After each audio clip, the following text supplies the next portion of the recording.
Big yarn part 3, eh? Yes. Just talking about whatever pops into my head and I just blurt it on out. And if I offend anyone, well, I offend you. What more can I say? Yeah, I just like to talk about things, all kinds of things, really. Yeah.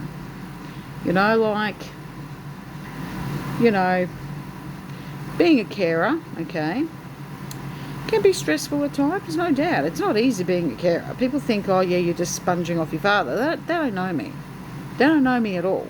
They don't know I used to work, and I used to do a lot of things, but sadly I can't go back into the workforce because I've got to make sure that he is safe and that he's not left home alone. So, that's when I explain it to these people, that it never sinks in. They still think I'm taking some form of advantage.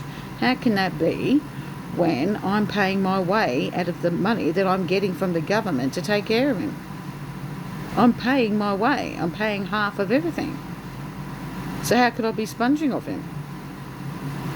My dad's on the disability pension because he can't work due to his own health problems. He's got multiple health issues. He suffers from severe anxiety and depression, in which he takes medication for. And of course, him being bedbound causes even more depression. That's why me and my dad are goofballs. We believe in having fun and laughter. We've always been that way, even when my dad's health was 1,000 times better back in the day. He used to work. He lived it up, baby. Let me tell you that, boys and girls. He fucking lived it up. But nothing lasts forever. Things happen.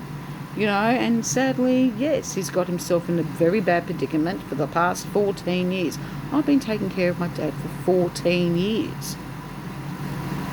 Okay, I was working at the same time as taking care of him because back then my dad's health wasn't too bad. I was able to leave him home alone when we first moved here in 2012 in Hyatt. When we moved here for the first 2 years, I was still taking care of him while I was working at Coles. And then in 2014, I think it was October of 2014, or was it? Forgotten the exact month, but yeah. And then in 2014, somewhere halfway through, or just over halfway, was when I was made redundant at Coles, okay?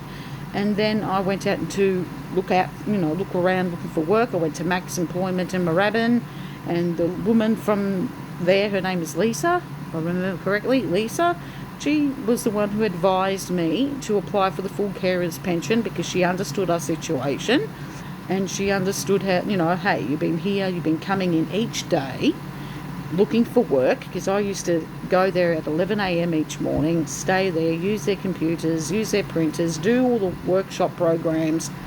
I'd done everything I needed to do to look for work, and sadly I had no opportunities. No one would fucking hire me, no matter what I fucking did, right?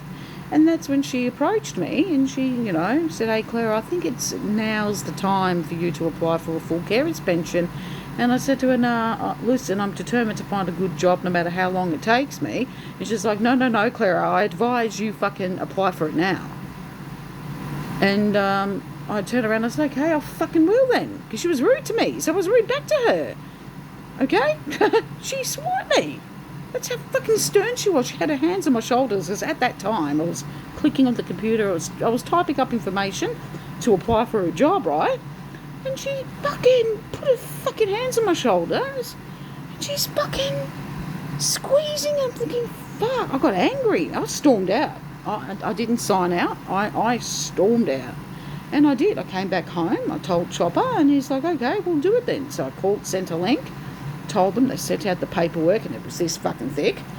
And I had to fill out my section. Then me and my dad had to get ourselves ready. It was about a couple of days later. We went down to see our GP at the time, and she was our GP for well over 23 years. She was my GP as well as my father's GP. And we went to go and see Dr. Ann Kelman, that's her name. And she filled out her section. She asked us the questions that she had to read out to us. And she ticked all the boxes, signature the paperwork, stamped it. Then I sent it off via post. And within 7 weeks, I was approved. They do their thorough research. It's not what you guys think it is, that you lie through your teeth to get, no, they do thorough research, and they done their investigation and I was approved, and that's why I'm not working. And I'm not working today. So the past 14 years I have been working, but from home. Okay, I don't work 9 to 5, I can't. Because I can't leave my father home alone like that. It's not ideal. Anything bad can happen. There could be a fire. Anything can happen. You got to think of the other person or loved one, whoever you're taking care of. You got to think of their safety.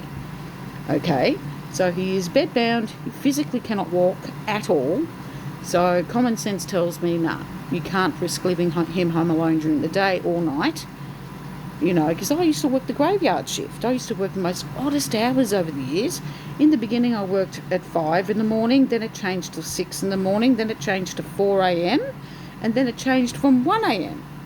The last 4 years before they made me redundant, I used to start at 1 a.m.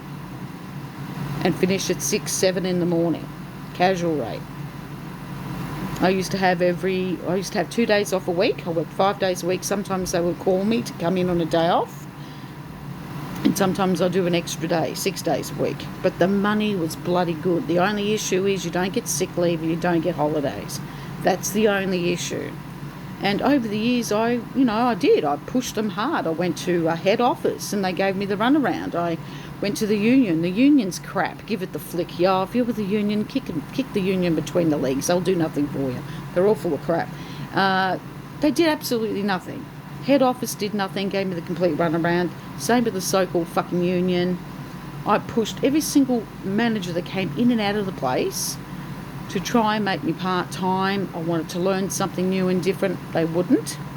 And I'm thinking, okay, but I needed the money. I couldn't just quit the job because at that time we were going through a bit of a rough patch.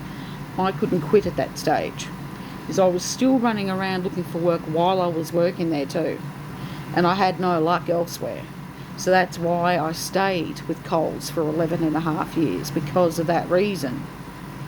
And they tried to jeopardise everything I did. Like, they did not want me to leave. Like, there was one time I tried to get a transfer, and the bastard who tried to give me the Coles transfer to a different Coles in Brighton, he lied.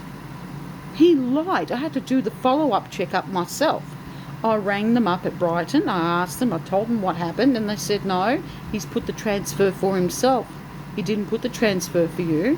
I'm sorry to say, and, we had a bit of a conversation. I approached this bastard in the fucking car park. I nearly bashed his face in.